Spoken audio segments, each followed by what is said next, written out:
Subscribe करें और bell दबाएं ताकि कोई खबर रह न जाए।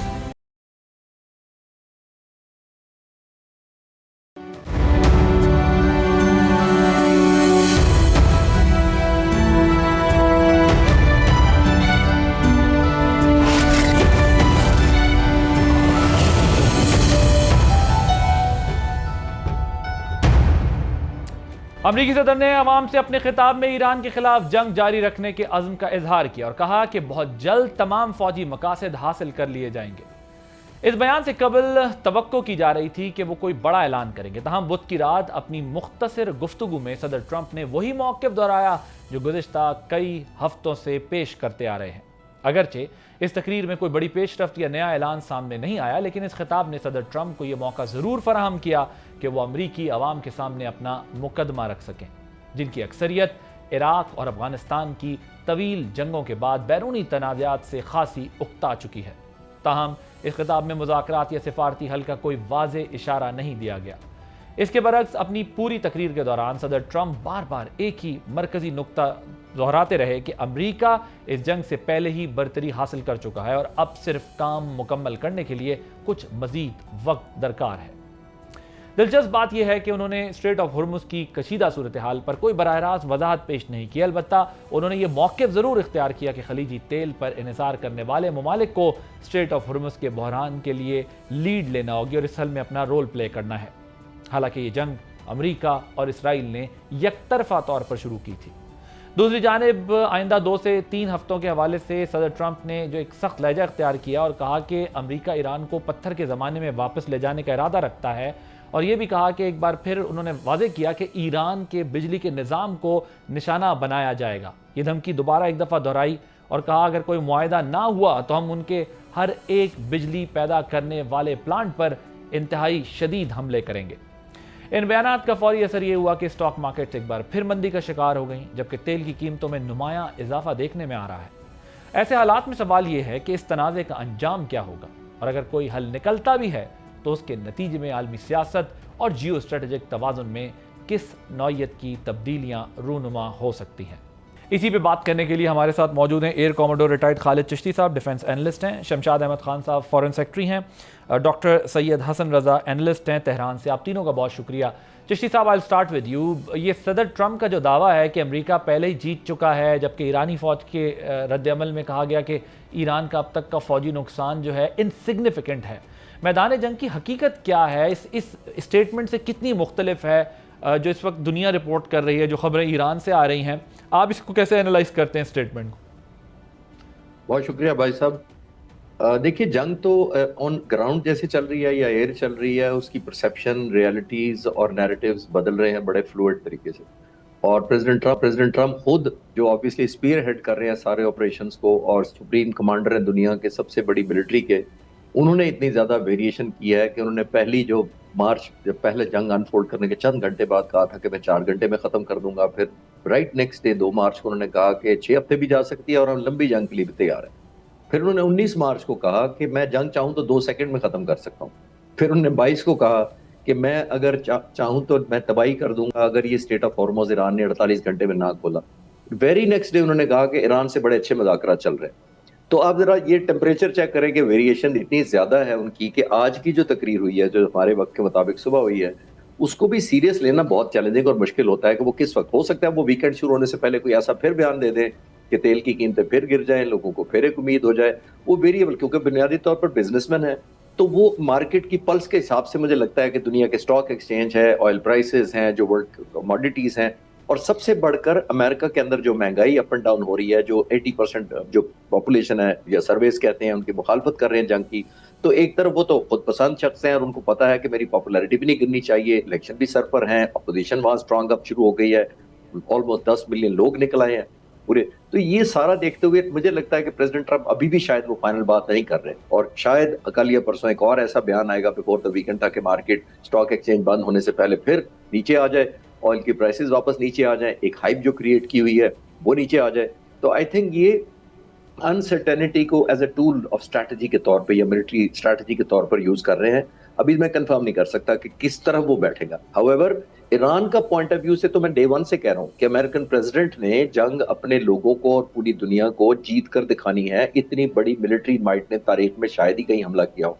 America plus Israel back by obviously जो फ्रेंडली कंट्रीज इस रीजन के अंदर उनको सपोर्ट कर रही हैं।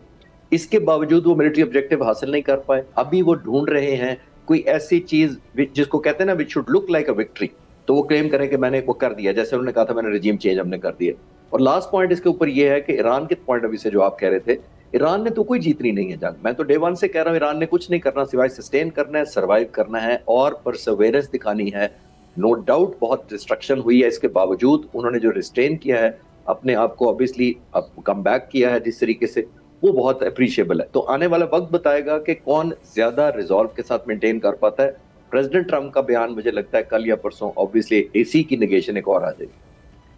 ठीक है डॉक्टर हसन, आपके ख्याल में ईरानी गवर्नमेंट जो है इस सूरत हाल को आवाम के सामने किस बयानिए के साथ पेश कर रही है, वो किस तरह से इस सूरत हाल को डील कर रहे हैं अपने मुल्क? बहुत शुक्रिया वासी साहब। देखें, ईरान जो गवर्नमेंट है उसका बयानिया यही है कि दुश्मन ने हमारे ऊपर हमला किया और हम दिफा कर रहे हैं अपना। और दिफा जो है वो जाहिर सी बात है कि ईरान जो है वो उसके अंदर एक जो सुप्रीम लीडर है वो सियासी अथॉरिटी भी है और मजहबी अथॉरिटी भी है। और जब दिफा का लफ्ज़ आ जाता है तो फिर उसके साथ जो लोगों की मजहबी अटैचमेंट है वो भी शामिल होती है। यानी उसको दिफाई मानों में सिर्फ ये नहीं है कि आप जवाब दे रहे हैं उसको, बल्कि लोग एक जिहाद के जज्बे के साथ जो है वो दिफा के मैदान में आते हैं।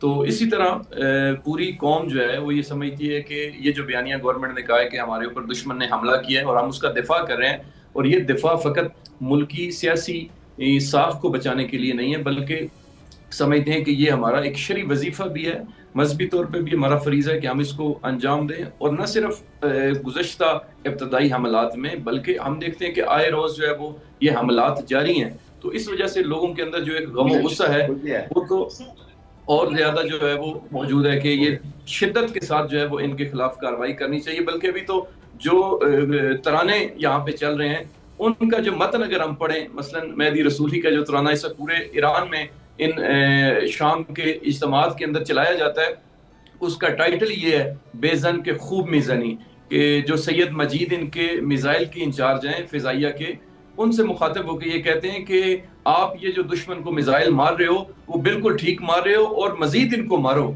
यानी ये अवामी बयानिया है।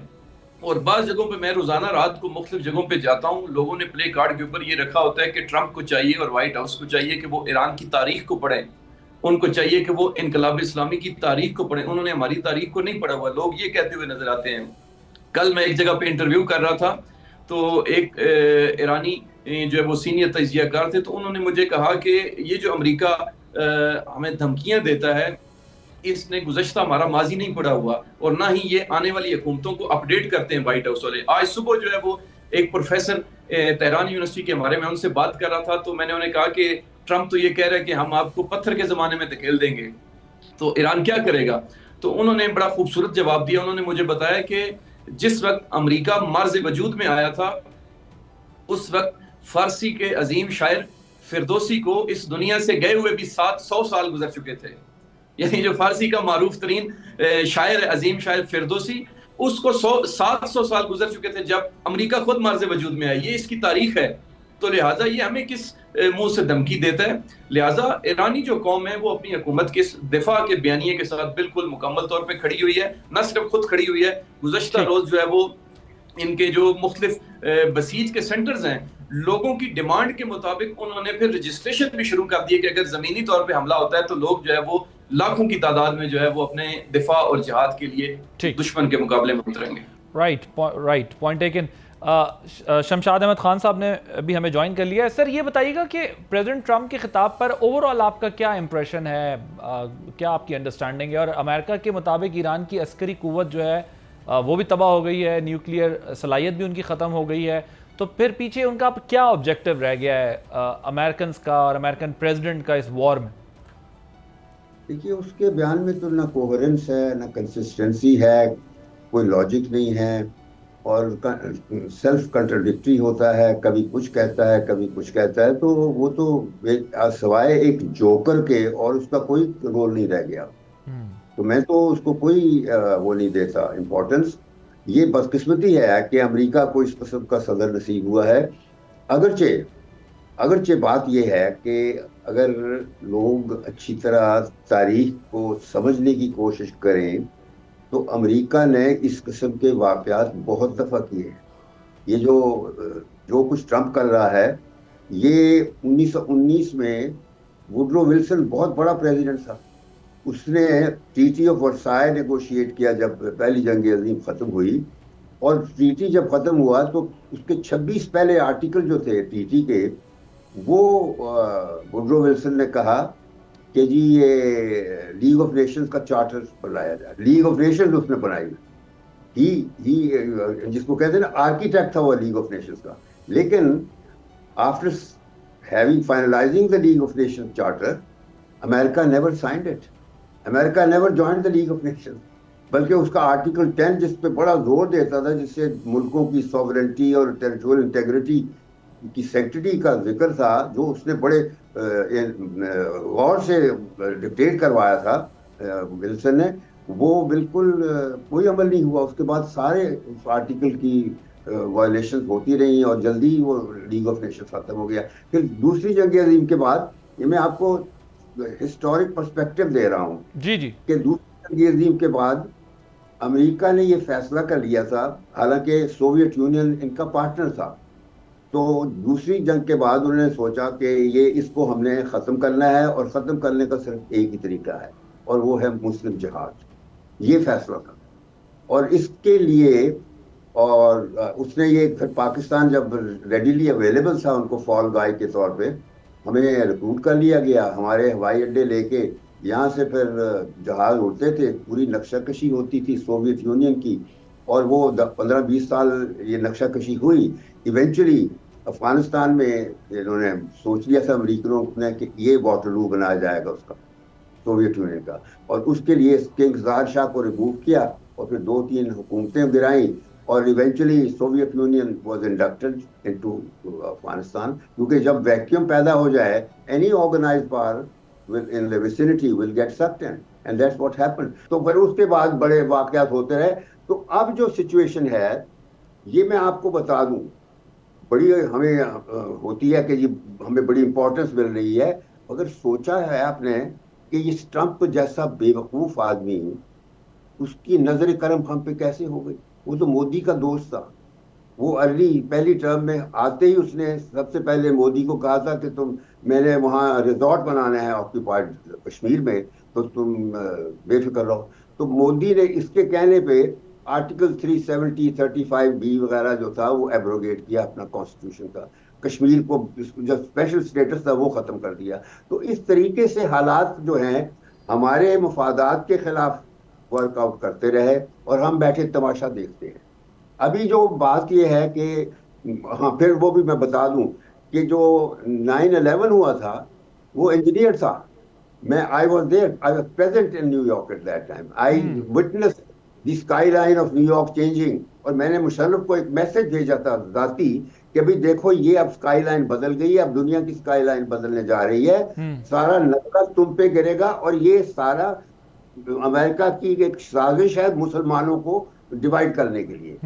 उन्होंने मुसलमानों को इस्तेमाल कर लिया है सोवियत एम्पायर को तोड़ने के लिए। वो होने के बाद now the next target is Muslim दुनिया, और वो 9/11 के बाद अफगानिस्तान पे हमला कर दिया, और फिर इराक पे हुआ, सीरिया पे हुआ, लिबिया, यानी मुस्लिम दुनिया पे बराबर जंगें करके वो ख़त्म कर दी।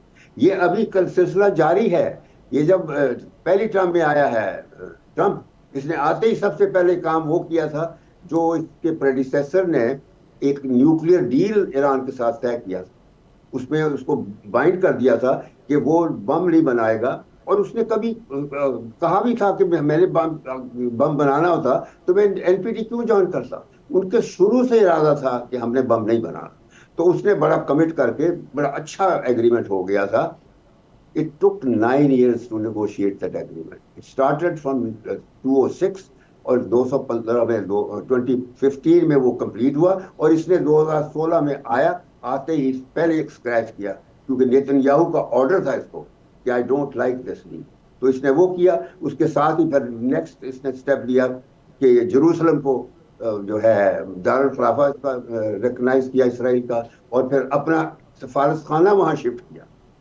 और ये आज तक किसी अमेरिका के प्रेसिडेंट को जरूरत नहीं थी कि जेरूसलम को उसका दारुल खिलाफा करे, क्योंकि जेरूसलम तो मुस्लिम दुनिया का सीक्रेट सिटी है।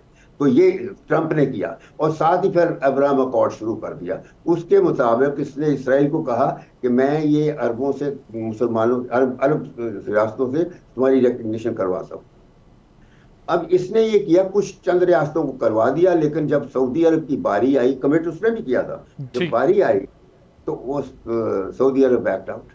उसने कहा कि जब बड़े इस्लामी करेंगे मुल्क तो फिर करूंगा, तो इस तरह वो नहीं हो सका। अब इस में आके ये जो गाजा में सारी गड़बड़ हुई है, वो फलस्तीनियों ने इसराइल के साथ झगड़ा लिया था just to prevent Saudi Arabia from recognising Israel, and they succeeded. Abraham accord अब लगता नहीं है शमशाद साहब कि वो इम्प्लीमेंटेबल रहेगा, या अब उसकी कोई वर्थ रहेगी, या उसकी कोई स्ट्रेंथ रहेगी।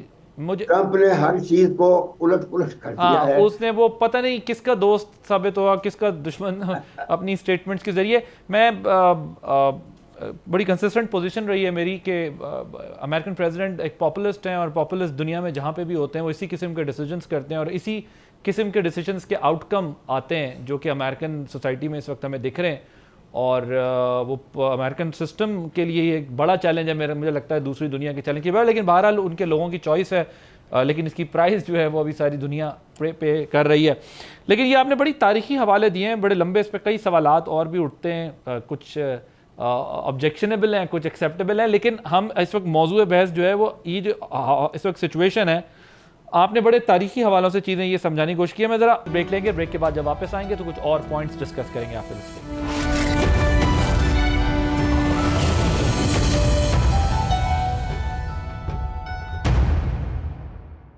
Welcome back. चिश्ती साहब, आपकी तरफ आता हूं। एक तो अभी शमशाद साहब ने पूरा तारीखी पस मंज़र बताया कि अमेरिकन प्रेसिडेंट के डिसीजन के पीछे एक तारीख है कि ये सब कुछ कैसे हो रहा था। कुछ चीज़ें हमें सूट करती थी, कुछ नहीं करती थी, बहरहाल हम अब आज यहाँ तक पहुँच गए।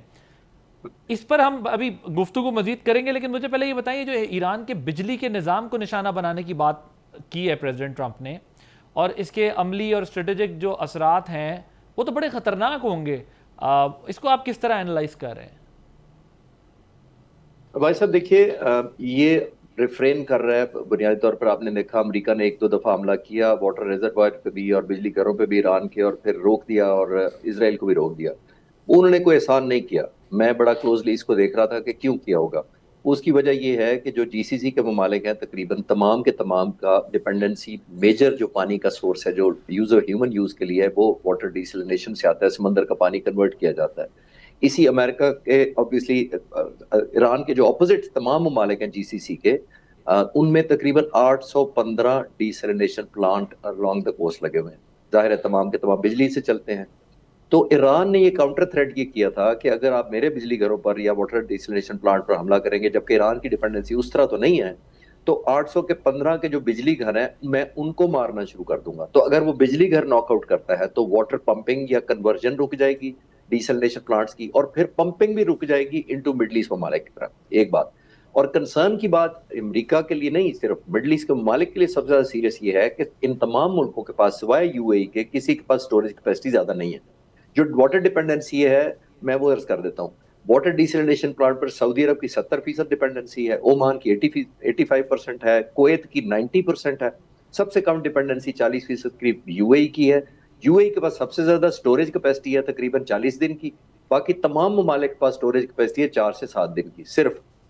आप जरा विजुलाइज करें कि अगर ईरान के इस तरह प्लांट्स पर हमला किया गया, पावर जनरेशन पर या इनके जो डिसलिनेशन प्लांट पर, तो ईरान ने अगर काउंटर अटैक किया तो वो तो तमाम मिडल ईस्ट के और तमाम जीसीसी के ममालिक को पानी चौथे 5वें दिन खत्म हो जाएगा। और 7 स्टार होटल या 5 स्टार होटल में जिन्होंने अमेरिकन भी रुके हुए हैं, अगर पानी चला जाए तो पहले टूरिज्म नहीं है, एविएशन इंडस्ट्री नहीं है, फ्लाइट ऑफ कैपिटल हो चुका है। तो आई थिंक ये कोई आसान नहीं किया अमेरिकी सदर ने रोक के या रिफ्रेन करके क्योंकि एक और न्यू फाउंड रियलिटी ईरान के हाथ में आ गई है कि स्टेट ऑफ हॉर्मुज सिर्फ इंपॉर्टेंट नहीं है मैं रोक के जो एक कॉस्ट इंपोज कर सकता हूँ, उसको ये भी पता लग गया कि जस्ट ऑपोजिट यानी स्टेट ऑफ हॉर्मुज की दूसरी तरफ जो पहाड़ी इलाका है जिसमें जीसीसी के ममालिक है तमाम के तमाम अलोंग द कोस्ट इसलिए है कि उन्होंने पानी समंदर से लेना होता है और फिर उनको कन्वर्ट करके पंप करना होता है। तो आई थिंक ये एक न्यू जिसको कहते हैं ना वाटर वॉर शुरू हो जाएगी, जिसकी वजह से अमेरिका उसमें जाना नहीं चाहता। उसमें सबसे ज्यादा नुकसान उन्हीं जीसीसी मालिक का है। But there is method to this madness Chishti साहब। अपेरेंटली फिर यही लग रहा है कि ये ग्रेट डिजाइन ही है ना, क्योंकि हम जिस तरह से भी सब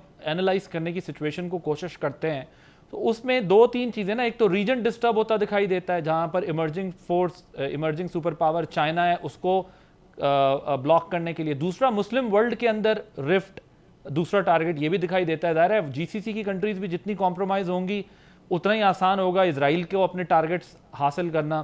थर्डली इसके अंदर ये भी दिखाई देता है हमें कि जो अगर वो रिटेलिएट करें तो भी और ना करें, सो एक ऐसी सिचुएशन में है इस वक्त दुनिया भी और ख़ुद ये रीजन भी कि जहां बहुत केयरफुल होकर बहुत अटेंटिव होकर डिसीजंस कंट्रीज़ को करने होंगे।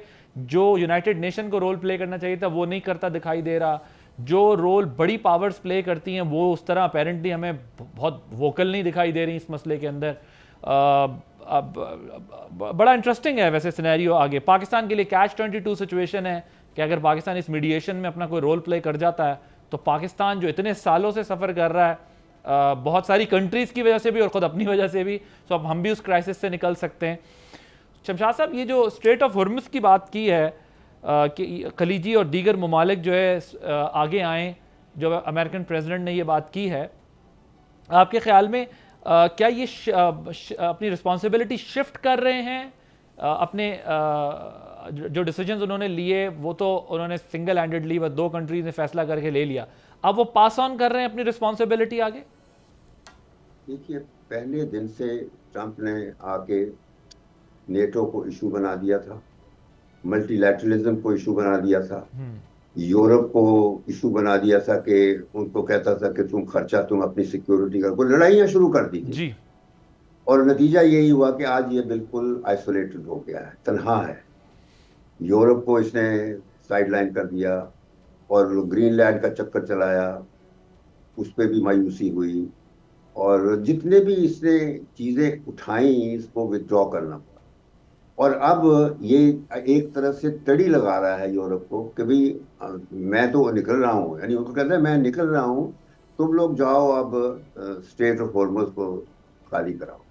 ये सोच रहा है कि ये जाके फंस जाएंगे, हालांकि इसको नहीं पता कि अब यूरोपियन जो हैं they will have a freer hand to negotiate a deal with the Iranians, जिसके बाद इसकी जो आइसोलेशन है वो और मैग्नीट्यूड उसका बढ़ जाएगा, कोलोसल आइसोलेशन हो जाएगी इसकी ट्रंप की। तो अभी वो उनकी क्या कहते हैं वर्चुअल समिट हो रही है यूरोप की, तो वो तो सोच रहे हैं कि हमने स्टेट ऑफ हॉर्मुज़ को कैसे डील करना है। देखिए, वो मसला ईरान ने खड़ा ही इस वजह से किया था, उसको पता था कि दुनिया की इकोनॉमी चोक हो जाएगी, और वो चोक कर दिया इसने। तो प्राइसेस जा रही हैं, इसका जो असर वहाँ डायरेक्ट फील हो रहा है अमेरिका। वहाँ आज $1 या $1.5 तेल महंगा हो गया, हालांकि तेल ये अपना खुद बनाता है, लेकिन दुनिया की जो इकोनॉमी है उसका इफेक्ट तो सारी तरफ जाएगा। तो इस वजह से ये जो बात है, और दूसरा जो आप जिक्र कर रहे थे पानी वाला, देखिए पानी तो एक एस्पेक्ट है। ये जंग ऐसी, कम से कम मेरी याद में, एयर कमांडर साहब बैठे हैं उनको ज़्यादा बेहतर होगा पता, कि मैंने जंगों में कभी सिविलियन पॉपुलेशन को टारगेट नहीं बनाया गया, कभी अटैक्स नहीं हुए सिविलियंस पे। बॉर्डर्स पे जंगें होती थी, या एयरफोर्स काम करती थी, या टैंक और रॉकेट चलते थे बस, या जब आमने सामने आ जाएं तो बंदूकें चलती थी। लेकिन ये कि यूनिवर्सिटियां तबाह की जा रही हैं, हॉस्पिटल तबाह किए जा रहे हैं, तो ईरान ने तो ये काम नहीं शुरू किया, ये इजरायली और इसराइल का पर्पस भी कर रहा है, जानबूझ के कर रहा है, बिकॉज उसने इतना डैमेज करना है मुस्लिम कैपेबिलिटी को और कैपेसिटी को कि एक खड़े ना हो सके। वो चाहे ईरान की मुस्लिम कैपेबिलिटी है या अरबों की है। अब वो अरब हालांकि अपने अड्डे हैं उन्होंने दिए हुए, लेकिन उनको भी तबाह करना चाहता है। तो ये बहुत अजीब बात है। ये सिर्फ आइसोलेट यूरोप या नेटो या और यूनाइटेड नेशंस के हवाले से नहीं हुआ, वो तो एक है ही है। असल चीज ये है कि अपने मुल्क में आइसोलेट हो चुका है। वहां पे 50 रियासतों में कोई 90 लाख अमरीकनों ने इसके खिलाफ प्रोटेस्ट किया है, और हर रोज फलस्तीनियों की हक में वहाँ प्रोटेस्ट होते हैं। और इसने वहाँ फौज को इंट्रोड्यूस कर दिया है, आइस को इंट्रोड्यूस कर दिया है, वो फौजी जो हैं, और इस तरह लड़ाई शुरू हो गई है। तो ये जो इस डायरेक्ट इम्पैक्ट होगा इसकी, जो मिड टर्म इलेक्शन है उसमें ये रुक जाएगा, ये रुड़ेगा उस पर। उसके बाद फिर ये लेम डक रह जाएगा, जो 1 साल रह जाएंगे वो पूरी करके चले, अनलेस उससे पहले इसको निकाल दिया जाए, क्योंकि लोगों का गुस्सा देखना है। बदकिस्मती ये है कि हमारे सियासतदानों की तरह वहाँ के सियासतदान भी करप्ट हैं, अमेरिका के, वो चाहे रिपब्लिकन हो या डेमोक्रेट हो, नकम्मे भी हैं और करप्ट भी हैं। इसी वास्ते वहाँ भी ये आके एक आदमी है जो आके फिर पूरा बीन बजाता रहता है। वहाँ प्रेसिडेंट होता है और फिर पीछे एक डीप स्टेट है उनकी। जो डीप स्टेट है वो बुनियादी तौर पे वही अमेरिका के वर्ल्ड वाइड जो पावर है उसको वो चलाती है, और उसमें 3 ताकतें हैं, एक पेंटागन है, एक CIA है और एक नेशनल सिक्योरिटी काउंसिल है। व्हाइट हाउस में जो भी आ जाए, चाहे रिपब्लिकन आ जाए या डेमोक्रेट आ जाए, प्रेसिडेंट अमेरिका की पॉलिसी एक रहेगी।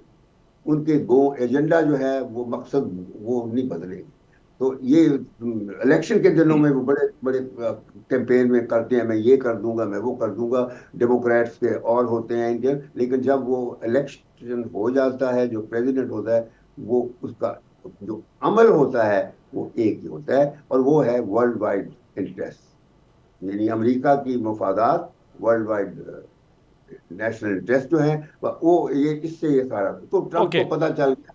और वो सारी चीजें जो हैं कि वो देखो अंदर भी कर देते हैं लोगों को, हम अपने लोगों को, तो तुम उसी तरह चलो। तो उसने दुनिया में भी अपना जो है वही यूनाइटेड नेशंस को बिल्कुल खुदाफत कर दिया है, और अमेरिका का कानून इसको सेटिस्फाइड कर, और सियासतदान इसके साथ है बस। राइट, ब्रेक लेंगे, ब्रेक के बाद जब वापस आएंगे तो कुछ और पॉइंट्स डिस्कस करेंगे आपसे इस पे।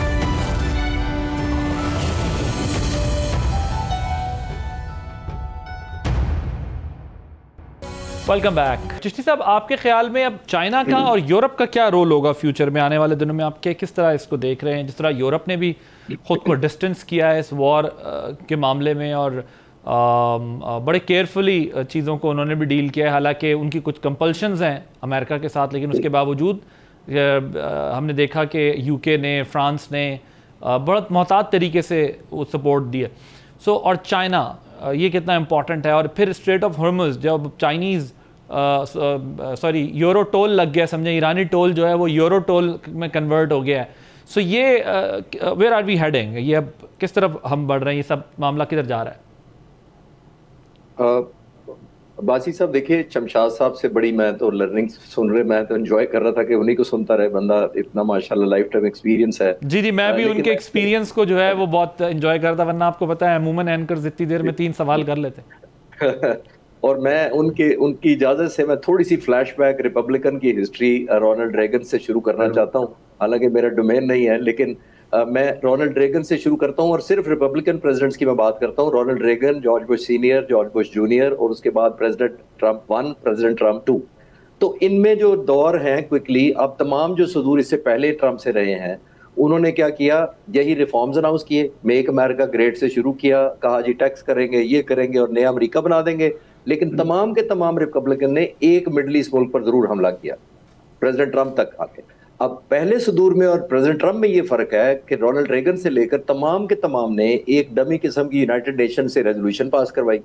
उसके बाद एक कांग्रेस को कहा कि जनाब हमें तो हमला करना है, सदाम हुसैन तो जिनी है खुदा ना खास्ता।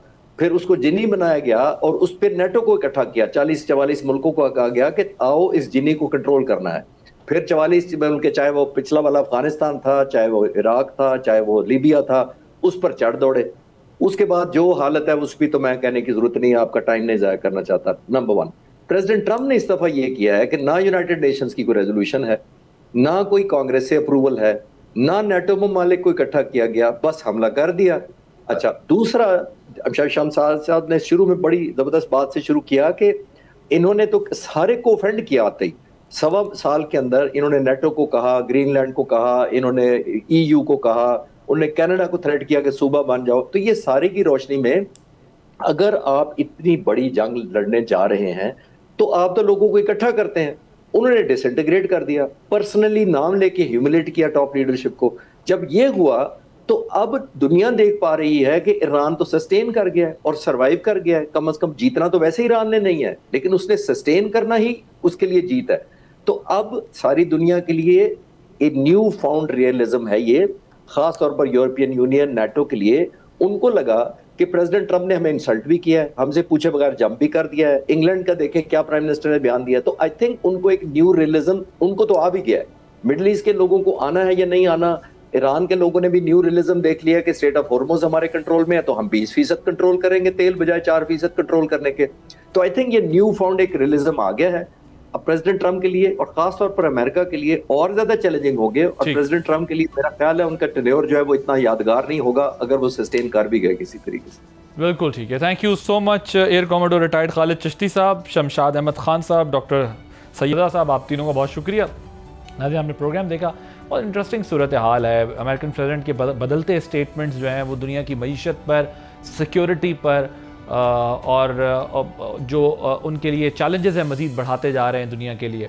और एक ही सांस में वो ये भी कहते हैं कि चंद ही हफ्तों में ये जंग ख़त्म भी हो सकती है। और तैयारी जिस तरह की वो कर रहे हैं उससे एक इम्प्रेशन ये क्रिएट हो रहा है कि वो शायद इसको मज़ीद और इसमें इंटेंसिटी लाना चाहते हैं।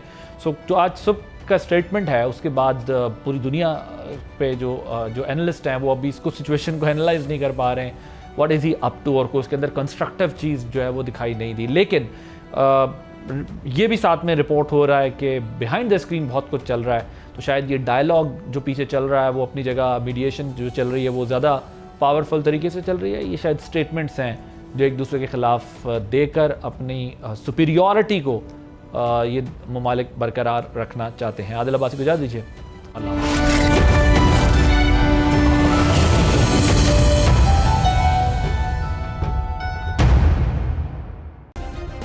सब्सक्राइब करें और बेल दबाएं ताकि कोई खबर रह न जाए।